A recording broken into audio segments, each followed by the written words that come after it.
Hey everyone, Ariel Adams here with the Superlative Podcast. My guest today is Shilpa Dhamija. She is a journalist in India and the founder of LuxuryVault.com. Shilpa, welcome.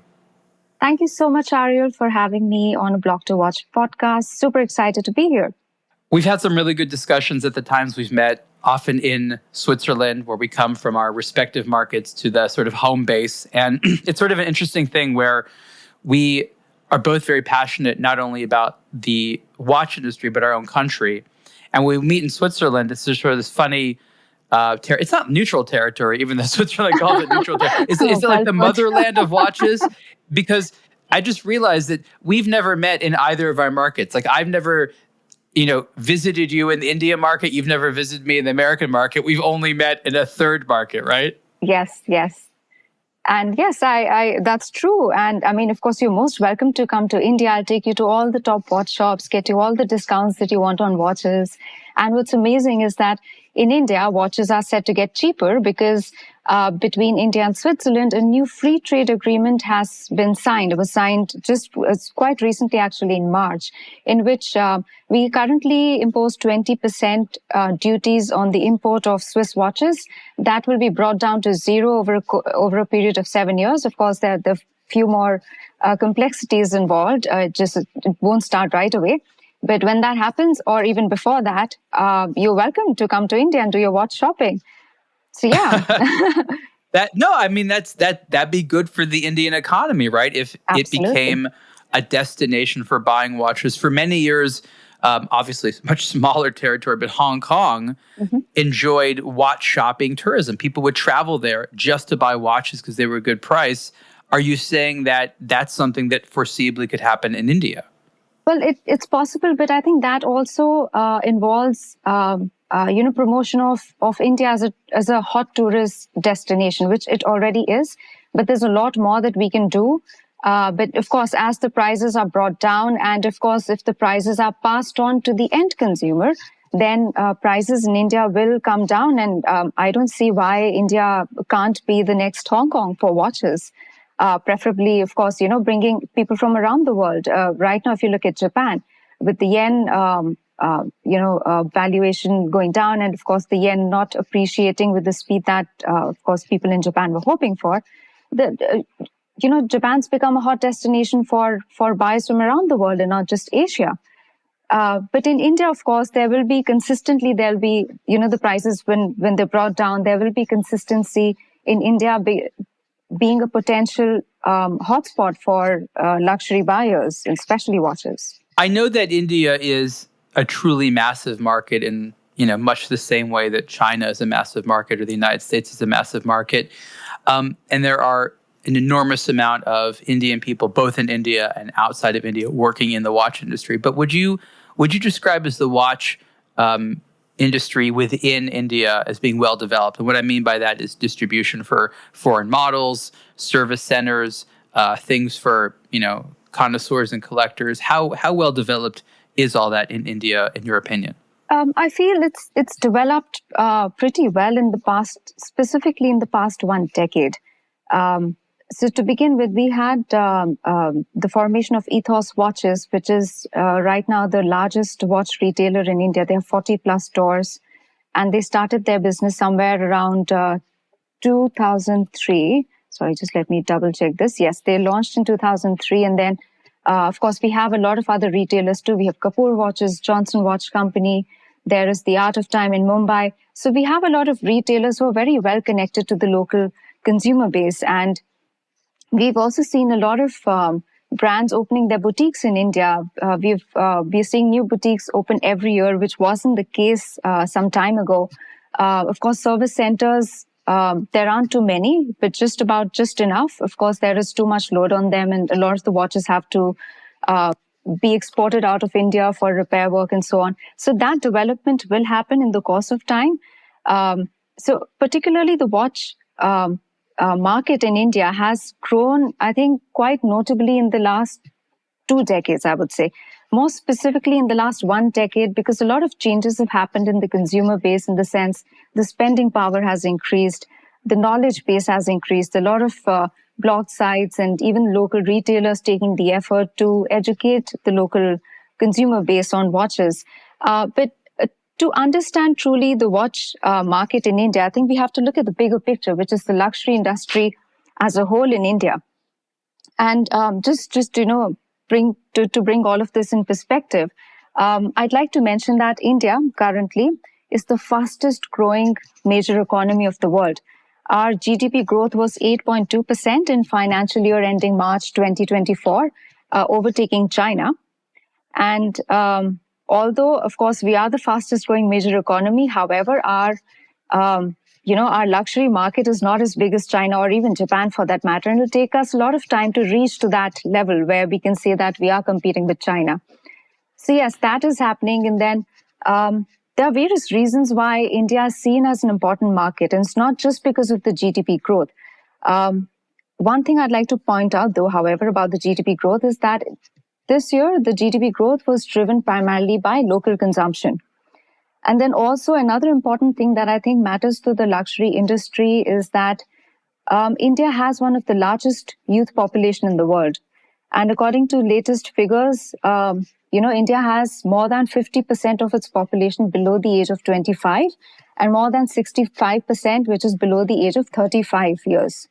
So this young demographic, yeah. I'm referring to them as a highly aspirational audience who probably wants to impress a potential mate. Well, I'm not sure about that because I'm definitely not in that age group. So, let's just say that the large youth population matters simply because when they grow and when their power to spend grows, that is where the luxury market grows. Now, there's a lot of, because our GDP is rising and because the spending power, and as the spending power rises and where the spending power rises is where a luxury market can grow. Where the spending power has already come to a certain saturation point, there's difficulty for any luxury vertical to grow, right?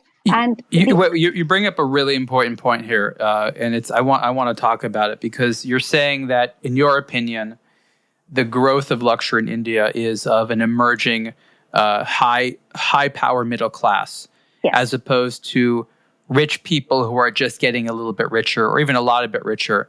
Now, this is in sharp contrast to what much of the watch industry has been trying to do lately, which is sell to that already rich audience, hoping that they'll sell the same products for more money, as opposed to any real interest in appealing to a middle class.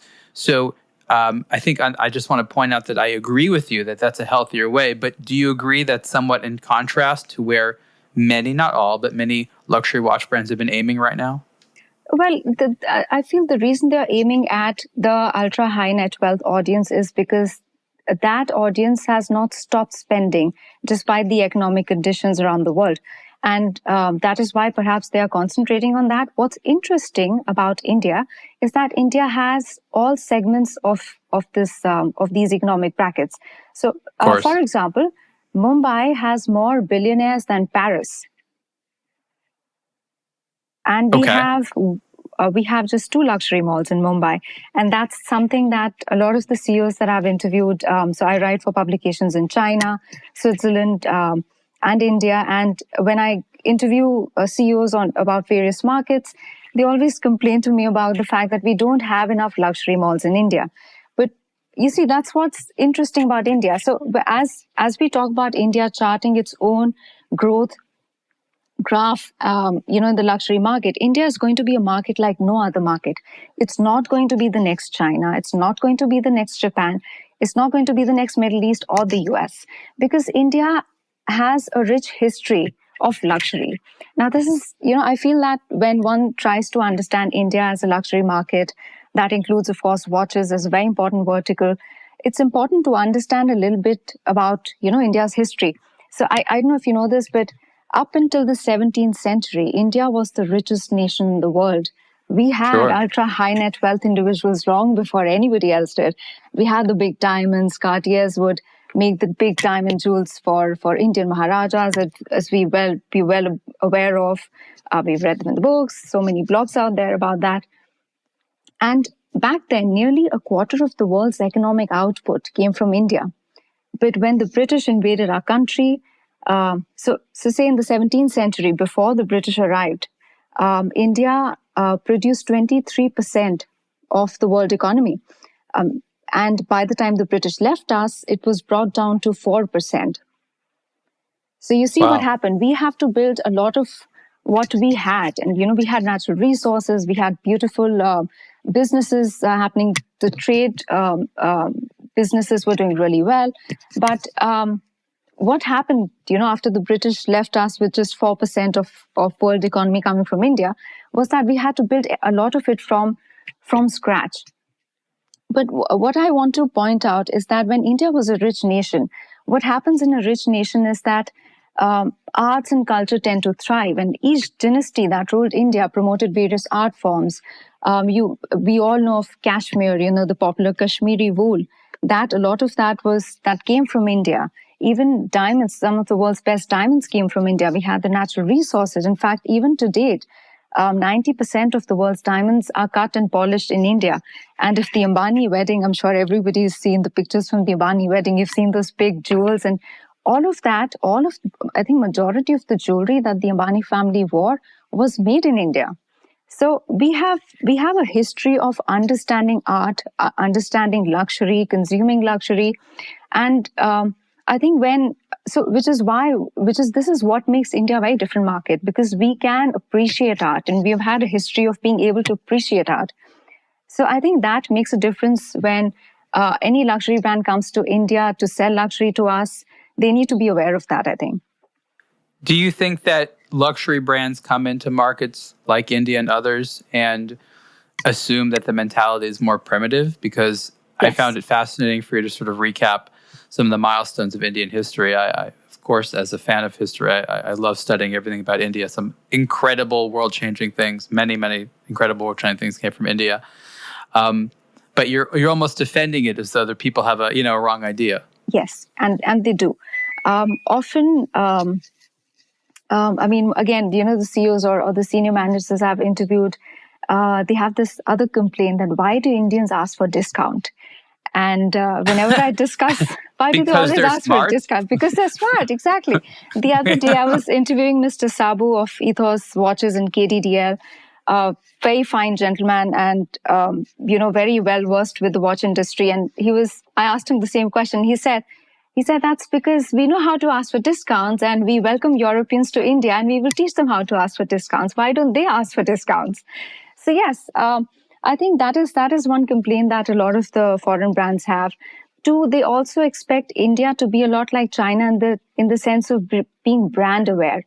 Now, I feel it's a bit odd because a lot of the luxury brands, including watch brands, I feel that they don't give enough budgets to the India market to really educate the Indian audience about why their brand is such a big deal, why they are making such amazing watches, the mechanical prowess that they have, and so on. And they sort of at times compare it with China, assuming that we will buy a certain watch because of its brand value.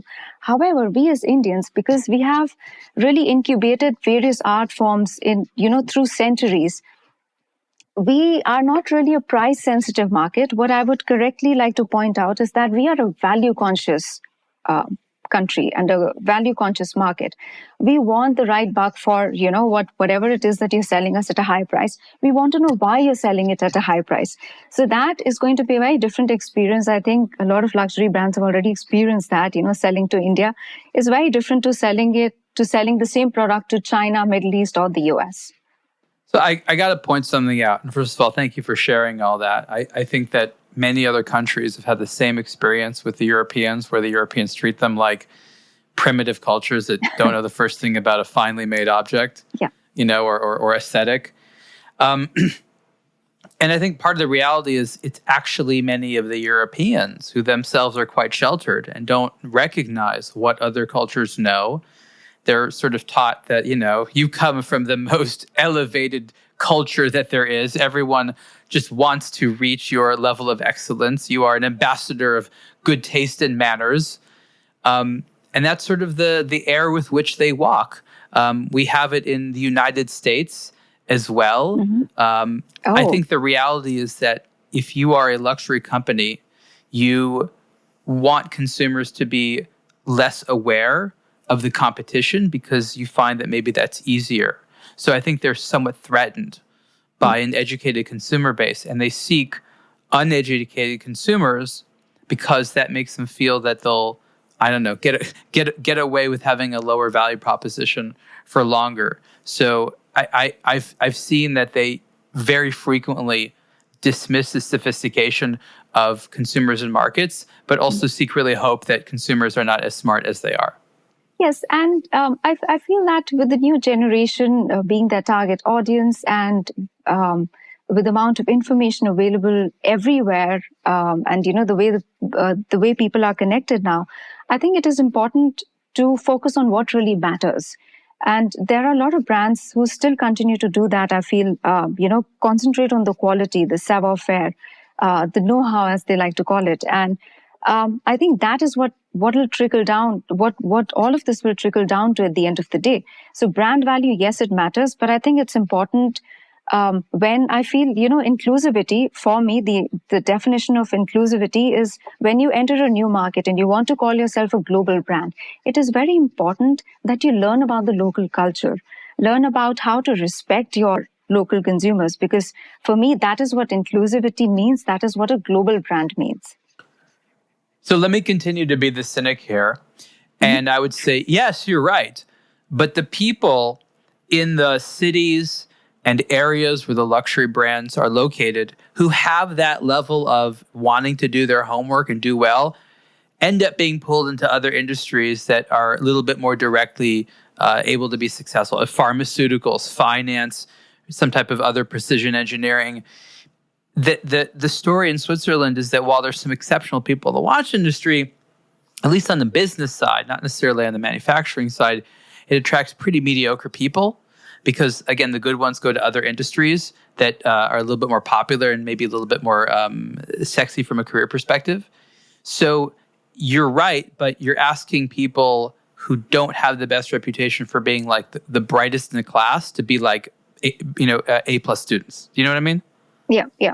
But I think probably that should be a universal law, right? If you want to be a global brand, if you want to enter a new market, it's very important to understand the local culture first before imposing your brand values and expecting that to change. In fact, you'd like to think so. Yes, no, but honestly, you'd like to think so, right? So there is Mr. John Christopabin of JCB of Bulgari, the CEO of Bulgari. I think he's one of the most sound person when it comes to India market say a global brand entering the India market and understanding the market. So I've met him quite a few times, and I think he is somebody who understands India market quite well. Now when he was with Tag Heuer earlier, he visited India market often, and back then, so we have a local a watch manufacturer in India. They make watch hands and dials. That's KDDL, that's Kamla Dials, which is the parent company of Ethos Watches. And I think they, when Mr. JCB was in India, he outsourced a lot of Tag Heuer, I think, components from KDDL. And I think that relationship continues. And a lot of people don't know about the fact that we make watch dials and supply them to Switzerland. That's pretty cool. Yes, and I don't know if you know this, but India is the second largest gold market in the world after China. Oh, yeah. For any jewelry brand or for any watch brand that's making their watches in gold, I think India is a very, very important market. And for any jewelry brand to be truly globally successful, they cannot ignore India, simply because we're so big in jewelry. Yes, and for a brand like a Tiffany or Bulgari to enter India is a big deal. So Bulgari, what they've done is they have made a few, for Bulgari to compete with local Indian jewelers is not easy. It's not going to be easy even in the future. But however, they have taken steps to, say, for example, when I met JCB, he told me that although Bulgari makes a lot of rose gold products, when they come to India, they try to produce their rose gold products in yellow gold because that's what works in India. And he knows that because he has spent time in India, a lot of time in India to understand the market. And I think that's a great example. Not just that, he's made some India-specific jewelry items, which even the Indian jewelers haven't made. And he's branded that into a Swiss product made for India. I think that's fantastic. And Bulgari, I think, has done really well. However, on the other hand, if we talk about Tiffany's, I was at the Tiffany store the other day and I was looking at a 1.5 carat ring just for the heck of it. And Why it not, was right? priced. No, I mean, honestly, I buy my own diamonds. Anyway, so yes, so the 1.5 carat ring was priced 10 times than what my family jeweler can make. So we all, I mean, almost everybody in India has their family jewelers, the jeweler we always go to. Of course. Because gold is a big deal for us. So the first time, they make what you want. You get what you want at a good price, and they will produce it for you bespoke. And they know about diamonds because this is the industry. India is where the diamond culture is. I mean, just the other day I was attending a jewelry show that happened in Mumbai, which is organized by a body under the Ministry of Commerce, and that jewelry show produced business worth $10 billion in 7 days. Just jewelry. Wow. And that was phenomenal. I mean, the community here is so strong. And to break into that community and sell, say, for a Tiffany or a Bulgari to sell goods in India is not easy. However, at least there are some Swiss brands, some European brands that are taking the effort. And we've talked, I think, enough about jewelry. But if you talk about watches, so see, we've had a history of, embroideries, textiles, gold jewelry, a lot of the various verticals in India have already been mastered. Yes, but however, watches, although we've had local brands, we had HMT, which was made in India, but that was economically priced watches.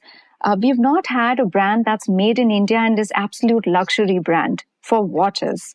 Which is why I feel that if the European brands, if the Swiss brands make an effort to sell to India and, listen to their local partners, I think that is extremely important because to understand the India market, they need to trust reliable local partners in India.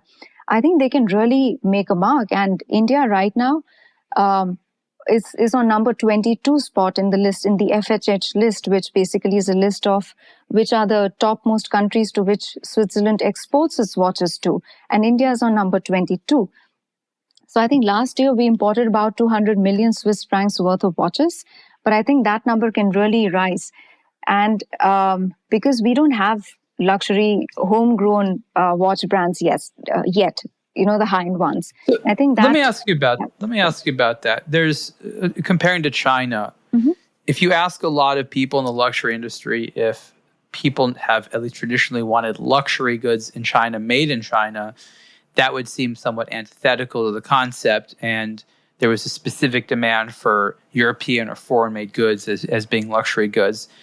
Yes, China is trying to change that. They want to entice consumption of locally made things. In India, how does that compare? Is there an interest in locally made luxury? Oh, yes. Is there still a preference for foreign made? How do those things reconcile? All right. So if we talk about the entire luxury sector, there are various verticals. There's beauty and perfumes, fragrances. That is growing really fast in India. And I think most of the foreign brands have the upper hand here because we don't have very many local brands doing very well. We have some brands that are growing slowly and steadily, but I think the L'Oreals of the world are doing much better in India. Then we talk about apparel. Apparel, India has, Dior outsources its work to India for the, a lot of the embroidery work for Dior, a lot of Hermès products, not a lot, but I'd say notable products are made in India because of the expertise that we have when it comes to embroideries and textiles, and the craftsmen that we have are really, I think, top of the list, I would say, the best in the world. And in India, we have, I'll again give the example of the Ambani wedding. If you see there, 99.9% of what they were wearing was made in India. You look at the embroidery work. We have some of the best designers in the world based in India. And now the corporatization has happened. Now, if you look at Dior and a lot of other brands, they started hitting international waters after the corporatization happened, right? When they were taken over by bigger firms. So that's what's happening in India. Now, Reliance Brands, which is again owned by the Ambani family, it's a subsidiary, it's a branch of Reliance Industries, and Reliance Brands has taken majority or minority, has bought majority or minority stake in a lot of the homegrown Indian luxury apparel brands, and they're taking them global. In fact, if you look at any A-lister celebrity, Jennifer Lopez, Beyonce, they've all worn these Indian designers. And what's amazing is that they are not just experts in making Indian salutes, but also Western salutes.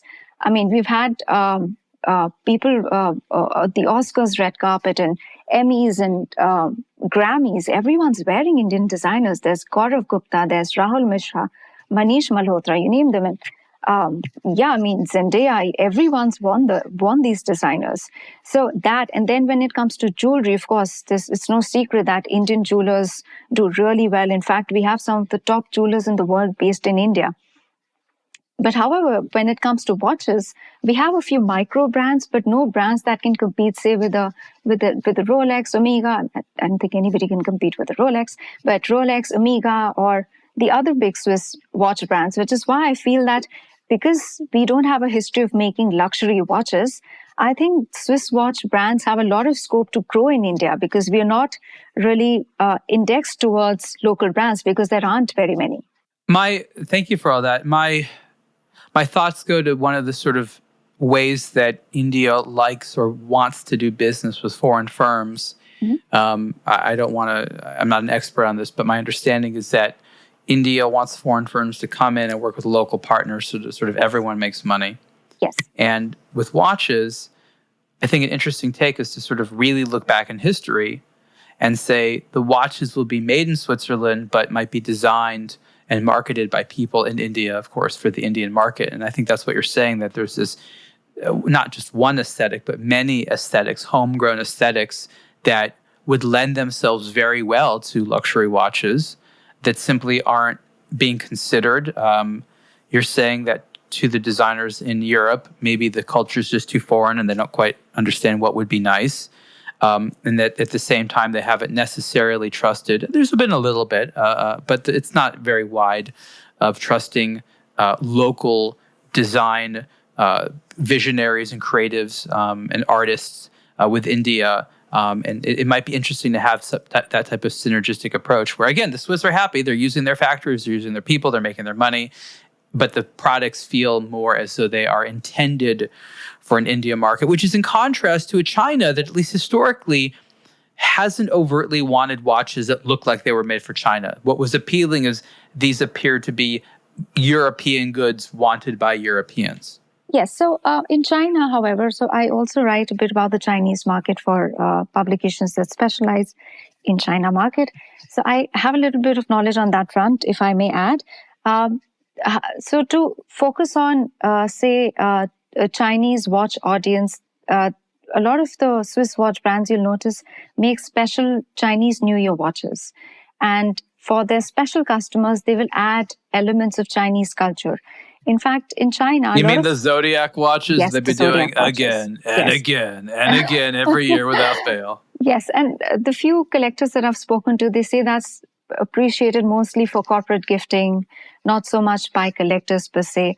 But I think in China, a bit of adding, a bit of addition of the culture into the European goods does make a little bit of difference. That said, it needs to be done wisely.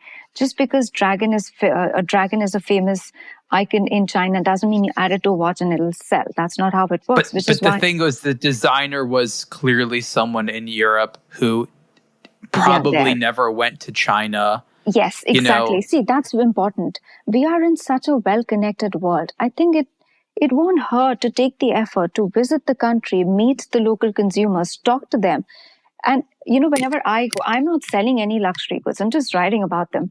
Whenever I go to the luxury malls in Mumbai, I go to Jio World Plaza, which is the biggest luxury mall right now in Mumbai. I spend at least 2 hours sitting at a store just talking to consumers. That's it. That's what I do. I don't buy from them. Good market research. I do that because that's where the real picture is. I am writing about the market, but I might not be the ultimate consumer, right? The ultimate consumer is probably at the store or maybe, I luckily I have connections with a lot of the good watch collectors, and they're very happy to share what they like to buy, what they don't like to buy, and how they are treated by a lot of the European brands, which is honestly shocking, the stories that I've heard. But yeah, I feel like now coming back to your point, so it's interesting because we have a policy, we have foreign direct investment policies that promote Indian craftsmen, or that promote Europeans or anybody who's investing in India to use India-made goods. So say for a foreign brand, for a single retail brand selling in India at with 100% FDI. So say what I mean by 100% foreign direct investment is, say Bulgari is selling in India on 100% FDI, which means Bulgari owns 100% of its business in India, right? For any single retail brand to invest more than 50%, to own more than 51% of its business in India, they have to source 30% of the value of goods from India. So say, for example, if they're selling a product for, say, $1 million, they have to source 30% of that value from India, not necessarily of that product, but just value of goods. So say... Now, I want to ask a question here. I just to sort of, again, it's very interesting. That type of policy, I think, is makes sense on a broader scale, right? Like, yes, there's going to be some upset people. Yeah. But on something as nuanced and niche as a watch, which it's so specialized, you can't necessarily have people everywhere do it. Like, does the government carve out exceptions, or is this rigidly applied, even though some instances it just is awkward and it means certain goods simply can't be sold in this country? See, policies are made for sectors that contribute to our GDP. It's really that straightforward, right? Currently, luxury does not contribute majorly to our GDP. And I'm not talking about the gems and jewelry sector. If you keep the gems and jewelry sector out of this equation... That's a big sector, right? Like stone cutting and huge. All that stuff? Yes. Yeah, huge. It caters from anywhere between 7 to 13% to our GDP. That's a lot. Yeah, it's a lot. So yes, if you keep that sector out, I feel that... So yes, of course, when I've spoken to folks at Ernst & Young who are tax experts and policy experts and do a lot of the lobbying, trying to change or, bring in some changes to the policies to benefit the luxury sector. But it is very important to note that the luxury brands that want to sell in India need to make a little bit more of an effort, put in more investments, make sure that their sector really contributes to India's economy. Because just we're not earning to make profits for them. We also have to prosper at the same time as a country, right? So I feel that the policies that are made, yes, of course, they will hurt smaller players who want to only sell watches. Now, for a Bulgari, they can source a lot of their gold, diamonds from India, and some of the watch parts also from India because they have jewelry and watches. But for just watch players, if they want to own more than 51% of their business in India, the 30% value of goods point could be a pain point. But I feel that, again, they have to make an effort to grow their business in India. And then maybe the policymakers will listen to them. Let me contrast that with the United States. I've written a lot about some of the conflict that happens in the United States between retailers and distributors and brands. And a lot of it comes down to the simple fact that the foreign company that sells watches and makes watches doesn't want to share with a lot of local partners. The United States doesn't have any type of formal restrictions, not really, like India has and some other markets have. And what we do have is a lot of exploitation. And so I think that that's one of the major reasons why India has that. And I think it's smart because it is designed to avoid exploiting the market where you just come in and you take money and you don't provide any jobs or any wealth. So I think that it's actually a very fair and equitable policy. And in the United States, without it, in some other markets, what exactly has happened is watch brands set up subsidiaries. They have a relatively small network of employees, none of which really share on any type of performance, or maybe there's some commission salespeople, but for the most part, profits all exit the country. Yes, there are taxes on that money as it, of course, leaves the country and stuff like that. But for the most part, you don't really need to share with any local partners, whereas that's more codified into the law of India. And I just think it's very interesting to see that the contrast. And I think that while the sort of Indian approach might seem draconian, sort of to a free market person, it's actually quite wise in execution. So I just wanted to sort of create that comparison, but also defend that policy. That feels good. I'm glad, because whenever I speak to the watch brands, they're always say, you don't have enough malls, you don't have the right policies, how are we going to sell in India? That's what's different about India. Why do they use the word malls? Because look, I think of all of Europeans' main shopping centers, and these are sort of what they call high streets. They're not like enclosed malls, where of course America and large parts of Asia like malls. But nobody really these days would consider malls to be a great experience. They might be comfortable. They'll definitely have variety and options. But when you say malls, is that what you mean? That sort of enclosed environment, or you just say luxury shopping districts? So malls, yes. So what happens is when Europeans come to India, they get a bit of a cultural shock. So do I when I come from Europe back to my homeland. I also get a shock. Yeah. Because outside, so say in our high street zone, let me give you an example of a high street zone in Mumbai. In the south of Mumbai, there's an area called Kala Ghoda, which means black horse in English, but it's actually called Kala Ghoda. And it's got beautiful Victorian vintage architecture, stunning place. And as a school kid, I studied when I was, of course, in school. My school was located somewhere near that, so I know that area very well. And there is where we had the first Hermes store. The first Hermes store that opened in India, in Mumbai, was at Kala Ghoda. Beautiful store. And right outside the store, there would be a chai wala, or say somebody making evening snacks on a little stall. So, but I feel that because, say in Europe or in other major luxury destinations, where you wouldn't see something like this, and they assume that say if there is a stall outside a high street zone, then that spoils the luxury experience. But that is not true in India. In India, it's different. That Hermes stores sells, and how? I mean, people are always happy to go to that Hermes store. Right now, it's under renovation. But when it was there, and I think it was one of the hottest selling brands in India, in Mumbai, on that high street zone. So you're saying the malls don't have the dense population of street vendors and things like that? So what I mean is that so luxury brands are probably expecting that they should be able to offer the same kind of luxury experience, buying experience that they do in Europe. The same should be replicated in India, but that's not possible because each country has its own speciality. Besides, it's very important to know that India's surface area is much smaller than that of the other big markets like US and China. So the real estate available in India will be demarcated to businesses that do extremely well and consistently well. So say if in the middle of Mumbai, I'm going to host a mall, will it be profitable enough for me as a builder, or should I open an office and let banks open their offices there? What will be more profitable for me in the long run? So that makes a difference, and which is why I think it is important to note that in India, I feel luxury brands, however, particular they are about that we will only open our luxury store in a mall, shouldn't really be so strict about that, because I feel there are a lot of high street zones where people still shop. And in my experience, I personally like to shop in high street zone rather than luxury malls. So yeah, very good.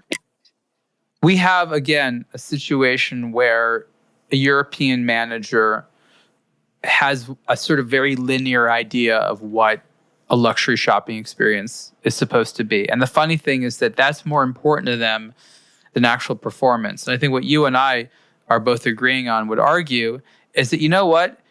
If the store environment and street doesn't necessarily look like what you would expect in at home, does it really matter if people are still going in and buying watches? Like, shouldn't you only worry when the environment is stopping people from going in? And I think what you're saying, and correct me if I'm wrong, is that even though it sort of is a turnoff in some ways and shocking to the European managers, the people who they want buying the watches don't care, and that's fine for them because that's what they're accustomed to. Yes, exactly.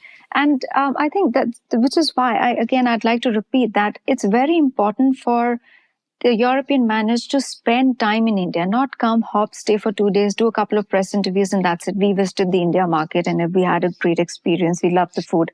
No, it has to be beyond that. To understand the India market, you need to be here. Listen to your local partners. That's very important. They have, like you said, in the US, the subsidiaries of a lot of watch brands. So majorly, most of the watch brands that work in India work on the subsidiary model. There are very few who have 100% or a 51% FDI in India. And I think when say a subsidiary, so say a manager of an XYZ brand at a Richemont or a Swatch Group tells its European counterparts that this is what we need to do in India, please listen to them because they know the market. And if you want sales to really show that India is developing, is a very important market that shows a lot of promise, then that can only happen if you listen to your local partners. Or if you don't want to listen to your local partners, then come to India, spend some time here, listen to the consumers. That's what will give you the real picture. Because India has I've always a lot been of curious. Scope. Yeah. Yeah, no, I totally agree. India, like the United States, is sort of very celebrity focused. You have sort of your own sports and entertainment and, music celebrities and all that. Are consumers fascinated with what Indian celebrities are wearing, similarly to how maybe in America there seems to be a fascination with what celebrities are wearing, doing, driving, saying, etc.? What's I think interesting, as we compare US and Indian celebrities and the fandom around them, is that Indian celebrities don't just impact consumers in India but also outside of India. Sure. So in the Middle East, we have this big superstar Shah Rukh Khan, and on his birthday you'll have the Burj Khalifa light up in Dubai, and they celebrate his birthday. He's popular. We have a lot of Indian celebrities, not just celebrities, cricketers and sportsmen that in Canada we have a huge Indian population and even around the world. So yes, they have a big impact. Celebrities in India selling brands and products, oh yes, it's a thumbs up. Okay, so it's definitely the market, probably like the rest of the world, is absolutely fascinated by its celebrity population. And because again, the watch brands, at least in America, anytime there's a red carpet event and there's even a minor celebrity wearing one of their watches, they've got a picture, they want to talk about it, they're very proud of that. So it just seems to me that in trying to understand the Indian market from a foreigner's perspective, it would make sense if you're like, people in India really care about their celebrities, and that if that works in the United States, it might also work, in the Indian market, which they do. They do to a degree. Don't get me wrong. There's definitely involvement with luxury brands, but it seems that it could be even more so. Yes, and what's interesting is we don't just have Bollywood, which is the Hindi film industry. We also have the Southern film industry, which also has a big impact. So we have various pockets in India that make their own films. So there's the South Indian Tollywood, as it's called, the South Indian film industry that also has a huge impact, not just in India, but among followers around the world. So yeah, definitely. I think brand endorsements are a big thing because if you look at a lot of the brands, a lot of the luxury brands that are trying to make a mark in India, they may not have India-specific brand ambassadors, but because they want to cater to a global Indian audience, they have global Indian ambassadors. We have Priyanka Chopra Jonas as the global ambassador for Bulgari. We have Deepika Padukone as the global ambassador for Cartier. And I am missing, yes, for Gucci, we have Alia Bhatt, which is who's an Indian actress. Again, she's a global ambassador for Gucci. So yeah, there you go.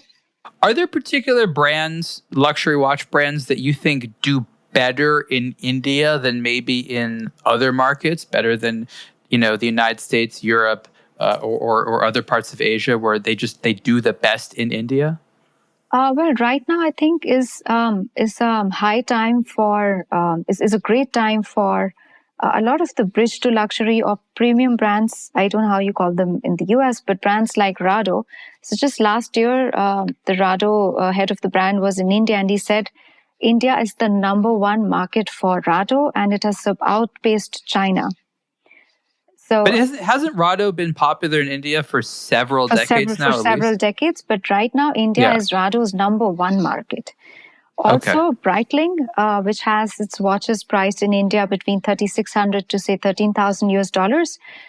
In financial year 23-24, that is just in the last year, it saw a 40% jump in revenue, 40% jump in revenue. So yes, a lot of the British luxury brands. And it's also interesting to know that we don't have a lot of the big brands in India. We don't have AP in India. Audemars Piguet is not in India.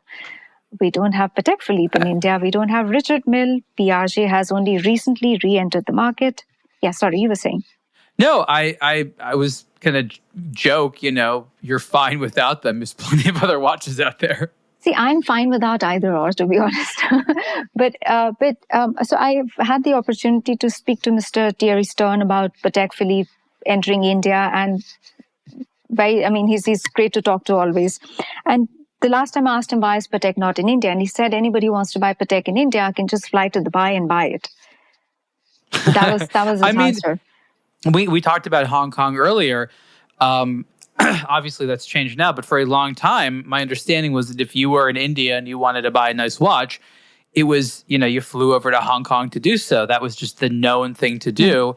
There seems to be many decades of established culture of leaving India to purchase luxury goods because they're available or they cost better, the cost is better. But that's still very much a phenomenon, right? Yes, but not anymore. I think it's been almost a decade and a half since I believe that hasn't happened in a decade and a half, because we have a phenomenal network of watch retailers in India. Of course, there are some watch brands. Patek Philippe. Just not Patek Philippe. But you see, that's a very, very small audience. It's an important brand, of course, one of the leading brands that's pretty much running the watch industry. But it's a small bracket of people that can afford or understand Patek Philippe. So we don't have Richard Mille or Audemars Piguet, but I'm expecting Audemars Piguet to come back to India. Most probably, they'll come in as a 51% of majority partner in India with a local retailer, or maybe 100%. I don't know. But even Piaget those are the reasons, presumably, that those brands aren't there. So it's not that they don't believe they can sell in India. It's that these restrictions on, profiting and sharing. Panerai is doing well. We have a lot of Richemont brands that have been in India as subsidiaries, and they are doing really well. It's only when you see, like you said, subsidiaries also work in the US. Similarly, they not just in India, but in most markets. Hey, greed is a powerful drug, Shilpa. What can I say? Yes, that's true. But in India, I think it's a market that really needs. I feel that is very important. If the brand itself cannot spend quality time in India to understand the market, it's important to tie with a reliable local partner. And we have FTA policies that are, so for example, a brand can sell online in India first and then open up their retail stores. And the FTA policies favor brands that want to first sell online. And I think that's great. So just recently we had Chanel. I think we have just one Chanel store in India. And just recently Chanel started their online shopping channel in India. So yeah, let me ask you this. You talk about the need to have a local partner. We talked about the wisdom behind that. But let's speak practically. You are a foreign luxury brand. You're used to sort of calling all the shots. You're told you need to have a local partner. I guess you say, well, that's fine if they help me, if they allow me to sell and do things I wouldn't be able to do myself. I guess the question is, what are some of the first things that you would recommend to someone on how they might find a local partner, or what to value, or perhaps what to watch out for? I think a lot of the watch brands have come to India partnered with maybe not wrong, but unsuitable retail partners, and then gone back, left India with a bad taste. But I think a lot of the brands have already experienced what not to do in India. And of course, listen to the other brands that have already got partners in India. And say, for example, Ethos has a pretty good reputation. Kapoor Watches, Johnson Watch Company. There are a lot of retailers in India who you will find at Watches and Wonders every year. And look at the track record, see how well they have performed with other brands, and it's really that straightforward. And then just, start off with a small partnership and then grow it. So I feel a lot of the independent brands are doing really well in India. It's because they give their local Indian partners a free hand, a little bit more independence on how to sell to India.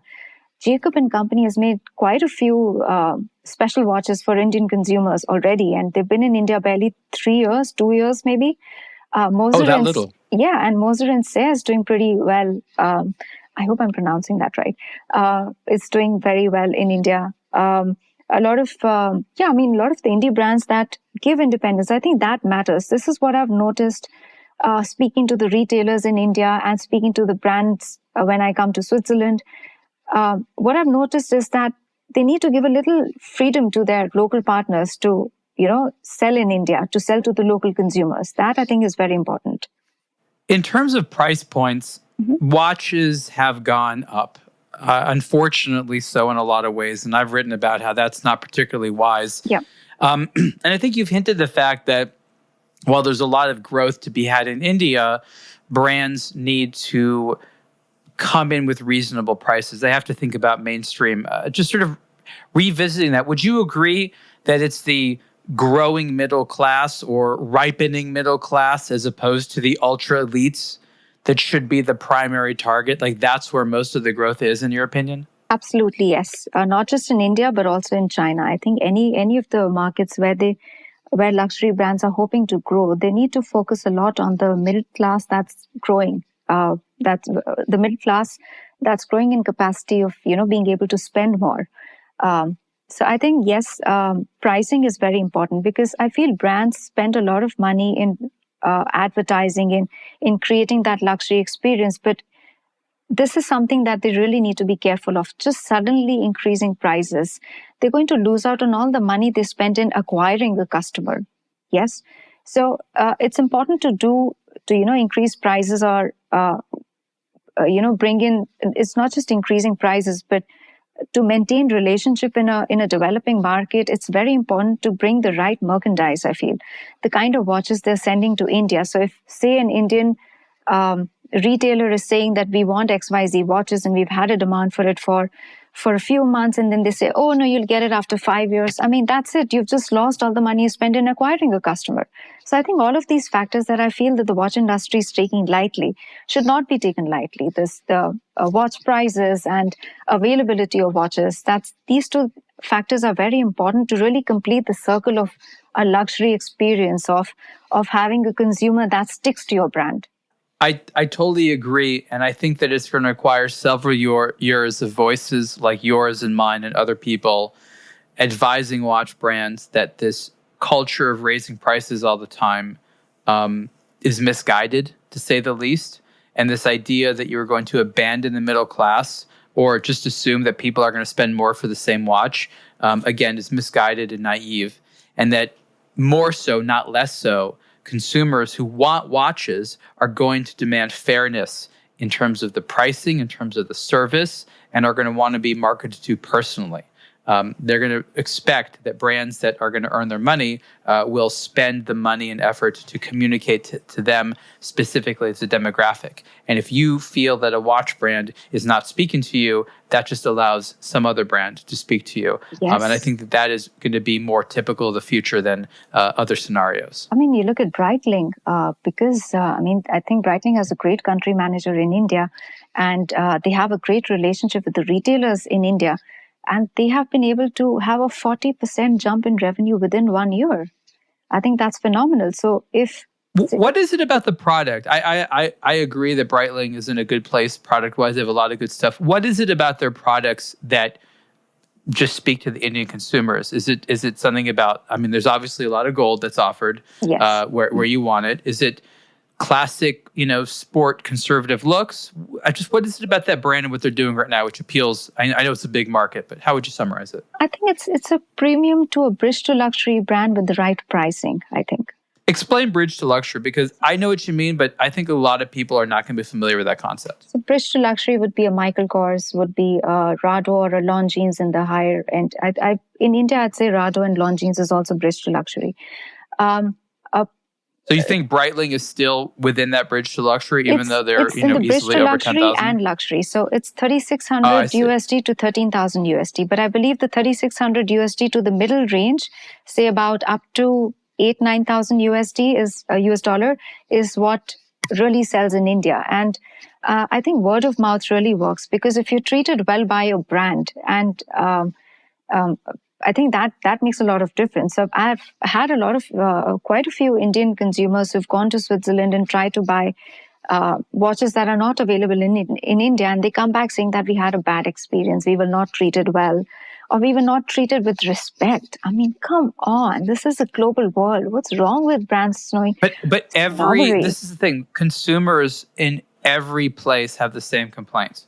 But what? Why? I mean, we live in 2024. I mean, grow up, really.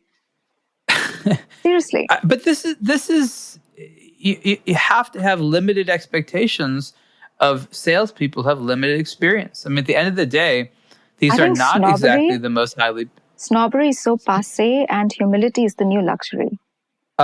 Yeah, but they need more individuals like you to go in there and train that. I mean, we know that training is hard, and that there isn't really a formal training to be a watch salesperson. It's sort of like you do well, it's sink or swim. You know, the good watch salespeople, they're self-taught. They go out online and learn about watches. They go out and try to learn a lot of sales techniques. There's not a lot of, tools that are given to them. So to expect them to be diplomats in addition to, knowing watches and being good salespeople and not stealing, and buttoning up their shirts, like it's a lot of expectations on these people. Yeah, that's true. That's where I feel the investments need to go to, brushing up sales, the mannerism of the salespeople around the world, and not just in Europe. I think that matters. That relationship factor, I believe, is a very important factor in completing that luxury experience circle. And luxury experience, that respect, matters a lot. Because why do we buy luxury? We buy luxury not as a necessity. It's discretionary spending. It's something that we want to do to feel good. And if you're going to make us feel bad about ourselves because we want your brand, that's just the end of brand value that you've spent so much money to create. Look, we know that poorly trained individuals in the luxury space tend to make other people feel insecure. And unfortunately, this happens in the retail space a lot. And it is the case that if you go into a European luxury boutique in Europe and you don't fit the mold of what they think a luxury buyer is, you might be treated with disrespect. And that's an unfortunate reality all around the world, right? And I think that what you're saying, and I think is so crucial, is that a well-developed luxury consumer market, which India is, comes with consumers who demand a high degree of self-respect. There are some sort of, we'll call them new money mentality consumers that are going to the brands wanting to be cultured, saying, oh, please, luxury watch brand, tell me about good taste. But the reality is that most developed luxury economies, which again includes United States and Europe and India, have consumers that don't need to be told this is what luxury is. They feel like they know what luxury is, present them with a good option, as opposed to saying, we are, we come from the world of luxury, only we know it. This is a shrine of luxury. Nothing else is luxury unless we say it is.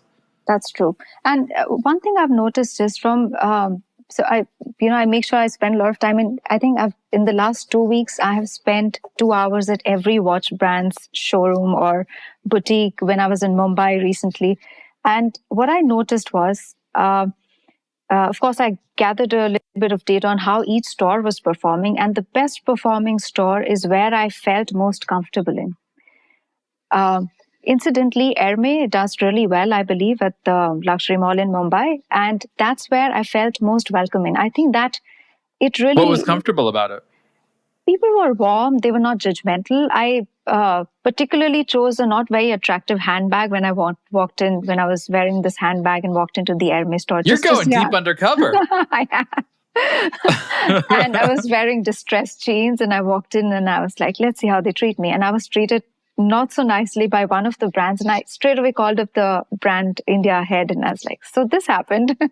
And like, So oh, wait, this no, is a hobby of yours? You do market research undercover I just to love see what doing happens? this. So I started my career as a political journalist and I used to cover defense and crime. And I think fact checking, fact gathering, getting the real picture is my thing. And that sort of, I think, carried forward to the luxury sector. And I cover the luxury sector now. And I think that's what the real picture is, to really have face-to-face conversation, real conversation with people out there. And I mean, when I went to the Hermes store, I wasn't judged, I wasn't given that look. And however, at another store in the same mall, I wasn't even allowed to enter the shop, which is very strange. I won't That's name the the most brand. humiliating. Where it's like a club. Like, wait a minute. I thought that this only happened at a nightclub. Now there's a retail store with a bouncer outside. There was nobody in the store. And I was like, you're in the most populated city, in the richest city in India, and there's no footfall in that mall on that day, at that hour, and you're not letting me in. How stupid can you be? I mean, seriously. Well, of course there's no one in the store. The guy won't let anyone in. Yeah, exactly. I mean, that was really, really silly. I mean, and brands have, and that space is pretty expensive by Mumbai standards. Having that space in that mall is an expensive proposition. And if you don't even allow the footfall, you don't allow people to explore your brand, what's the point? And the smugness, I mean, please get a life. You're not going to, I mean, there's a reason. I don't think the economic condition alone is the reason why the luxury sector isn't prospering. If they do away with the snobbery in the formula, I think they will do well, irrespective of the economic conditions around the world. Again, we're basically out of time, so a lot of the stuff we're gonna have to talk about next time. But I want to talk about this because here's the thing: these stores are told you need security, and because people might come and rob you, or the people shopping here might feel scared. I know, but this is around the world, right? They don't discriminate on the character. Mumbai is not London. Mumbai is Mumbai. People here are very nice. And no, that robbery doesn't happen here. I mean, okay, to be honest, the last time I was at Watches and Wonders, I took a lot of my Swarovski jewelry because I was afraid it might get stolen. I wear all my real diamond and gold jewelry when I'm in India. You said they don't know the market, so they don't know that it's any different than any other country, right? I feel safe wearing my diamond jewelry in India. I don't feel so safe wearing my diamond jewelry when I'm in Europe. This is what it is. Okay, so the people who are making these decisions are in Europe, and they're saying our store needs security. But they don't realize that when they hire the security, they're literally hiring a guard. And a guard's mentality is people who come to me want what I'm guarding, and they need to keep them away. They're not trained enough to recognize you are both a guard and a host. Ideally, there should be a guard and a host, where there's some scary person on the side and then someone friendly saying, oh, don't mind him, come on in. One day of workshop is all they need. They just stop at the guard. One day of workshop is all they need. That's it. Maybe. Yeah. But with the turnover and how fast those people come and go, imagine training that. I'm just saying, you're right. But I think the funny thing is we're expecting the entire verticalization of the industry to be as well thought out as a product. We're like, this is a well thought out product. The dial, the movement, it's ergonomic, it all works out. We want every part of the company to be this way, from your store to the decisions you make. And the reality is it ends at the product. I agree with you. I think that the product should, the brand value should not just reflect in the product, but the entire experience. I'm with you 100%. And that's ideally what we want. Yes. And I think that's one of the biggest criticisms that both journalists and consumers have of the watch industry. It's, hey, brand, you promised me you were precise and meticulous in everything. What happened there? Times have changed. Shilpa, we're out of time. All right. We'll have to have you back on the show again. Please tell everyone where they can see more of your work and learn more about you on the internet. Sure, absolutely. So I write for Luxury Tribune. It's a Switzerland-based publication, and a lot of India's luxury market scenario that is it's written in a way for a non-Indian audience to really understand. I think it's Luxury Tribune. It's in English and in French. So I suppose our French-speaking friends can also read that. And on Luxury World Instagram, my website is under construction right now. It's under renovation. But Luxury World on Instagram, you'll see a lot of the big diamonds that I'm talking about there. And the place where the 10 billion sales happened, a lot of the big diamonds from there are also on my Instagram handle. This has been the Superlative Podcast interview with Shilpa Dhamija. Shilpa, thank you so much. This has been a great chat. Thank you so much for having me. Lovely, lovely chatting with you. Have a good day.